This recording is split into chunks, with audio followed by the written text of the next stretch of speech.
अस्सलाम वालेकुम everyone, welcome back to my YouTube channel digital Kashmala. I hope and pray कि आप सब लोग जहां कहीं भी होंगे खैरियत से होंगे।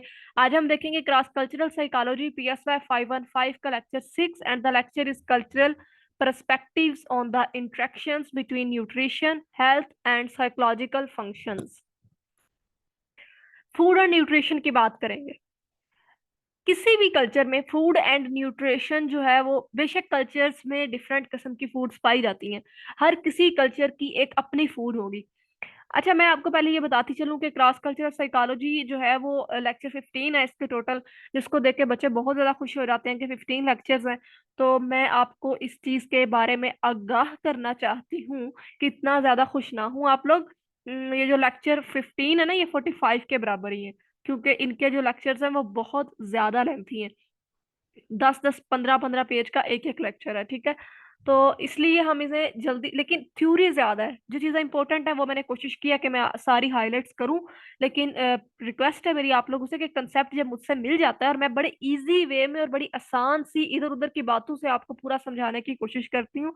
जब आपको समझ आ जाए तो लेक्चर को आप लोग kindly as a student read लाजमी किया करें। फिर अगर कोई मेरे से MCQs रह जाए उसे हाईलाइट किया करें। जब कंसेप्ट भी ले लिया, रीड कर लिया, उसके बाद जब आप तैयार करेंगे तो आपका पेपर की अच्छी तैयारी हो जाएगी। अच्छा, अब कल्चर्स में क्या होता है कि हर कल्चर्स की अपनी फूड होती है, ये हम सब जानते हैं।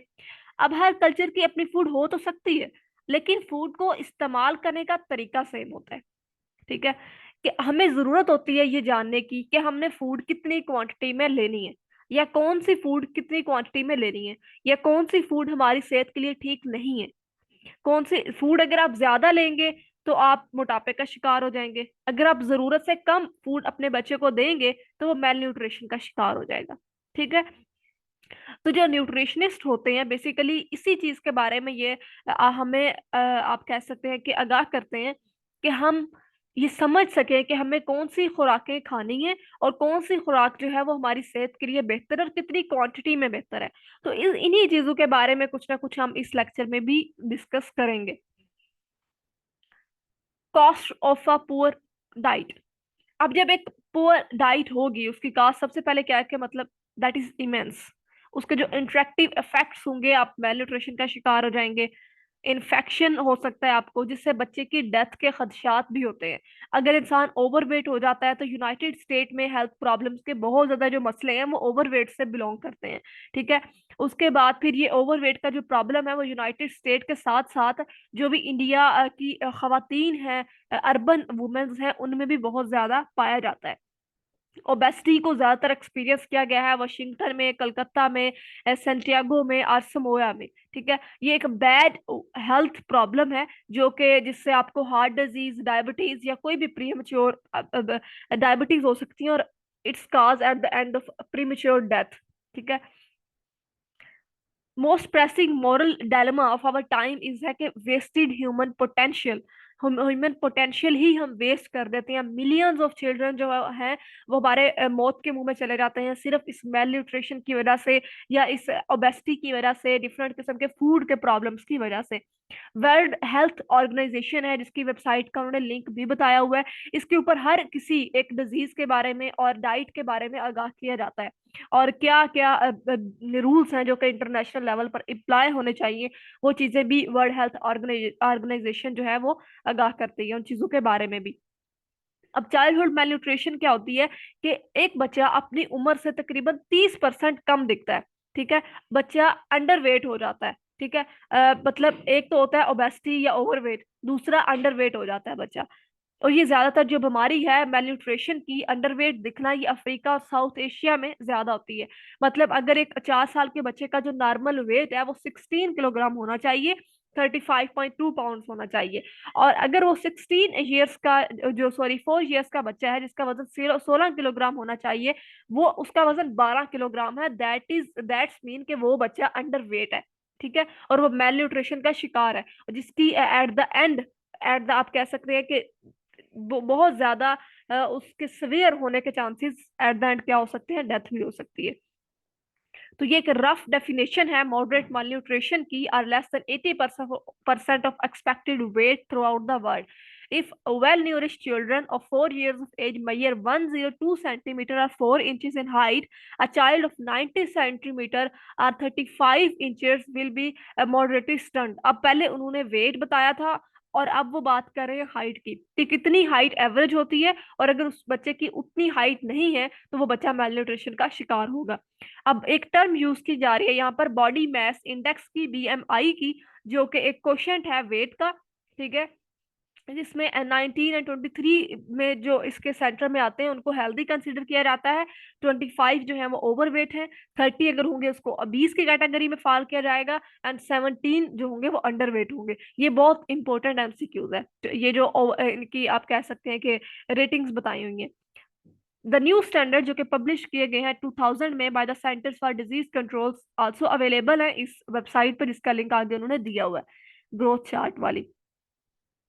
If breastfed is as most rural children are, they probably thrived in the first 6 months on breast milk alone, और जिसकी वजह से वो डायरिया या निमोनिया का शिकार भी हो सकते हैं। मेलन्यूट्रिशन एक लैक है जिसपे आप कह सकते हैं कि एक ऐसी कमी जिसमें कैलोरीज की कमी होती है, ठीक है, that provide energy and proteins for building body cells.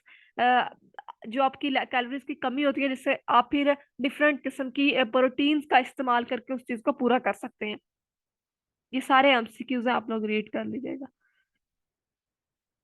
सारे मैंने हाईलाइट किए हुए हैं, इनमें समझने वाली कोई बात नहीं है, सिंपल लाइंस हैं जो कि एमसीक्यूज में आ सकती हैं।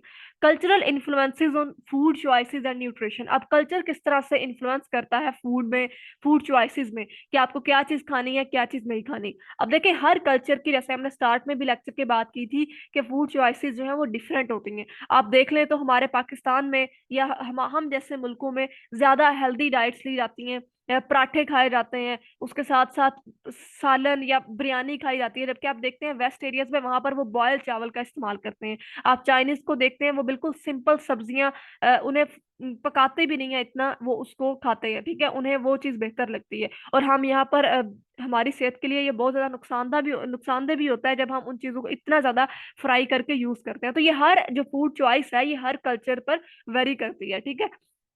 और ये जो फूड चॉइस होती है ये हमारे कल्चर में बता दी जाती है, शुरू से ही आपको पता होता है कि ये आपके कल्चर के खाने हैं और आपको यही खाने, आपको थ्रू आउट द लाइफ आपको खाने होते हैं।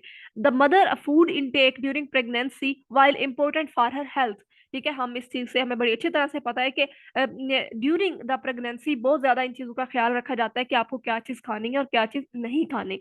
और मोस्टली जो चीज ज्यादा इनटेक की जाती है, हो सकता है कि जो आपका चाइल्ड हो वो भी उसी चीज को ज्यादा प्रेफर करे। That all are MCQs.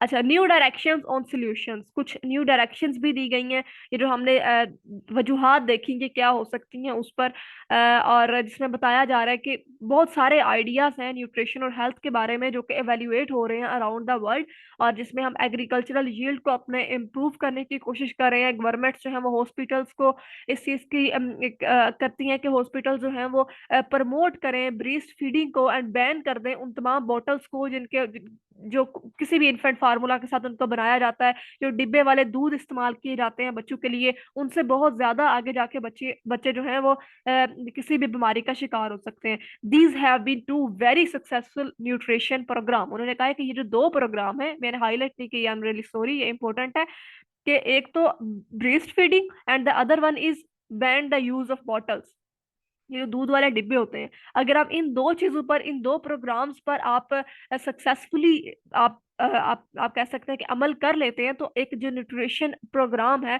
वो बहुत ज्यादा सक्सेसफुल हो सकता है। The mutual embeddedness of cultures and mental illness, जिसमें उन्होंने बताया हुआ है कि जो डिफरेंट किस्म की, अगर आप कह सकते हैं कि बीमारी होती है, आप कह लें डिप्रेशन की यहाँ पर एग्जांपल ली हुई है, सिजोफ्रीनिया की ली हुई है। अब उस डिप्रेशन को या उस डिजीज को डिफरेंट कल्चर्स में भी डिफरेंट तरह से देखा जाएगा, डिफरेंट एस्पेक्ट से देखा जाएगा। हमने सबसे पहले क्या देखा कि कल्चर्स में, जो हमने पिछले लेक्चर में बात की थी, उसके बाद हमने इस कल्चर इसमें देखा कि किस तरह से फूड किस तरह से डिफरेंट कल्चर्स में वेरी करती है। और अब हम देखेंगे कि जो भी डिजीजेज होती है, ये मेंटल इलनेस कह लें आप, ठीक है, मेंटल इलनेस को किस तरह डिफरेंट कल्चर्स में परसू किया जाता है।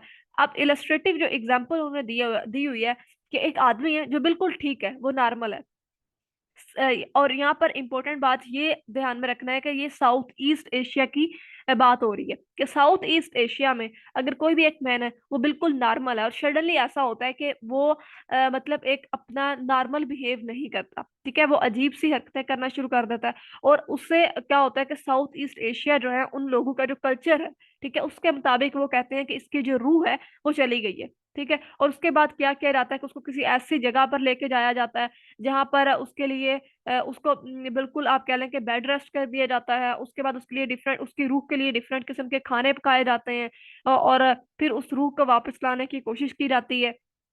मतलब इस किस्म के ट्रीटमेंट साउथ ईस्ट एशिया में होते हैं, ठीक है। या हम अपने पाकिस्तान की बात कर ले तो अगर कोई भी बीमारी होगी तो कहते हैं कि किसी ने काला जादू किया है, या कोई डिफरेंट किस्म के, जो हमारे खैर से जैली बाबा भी बड़े मौजूद होते हैं जो अपने तरीकों से इलाज करने की कोशिश करते हैं। तो इस तरह डिफरेंट ट्रीटमेंट जो है वो वेरी करते हैं डिफरेंट कल्चर में।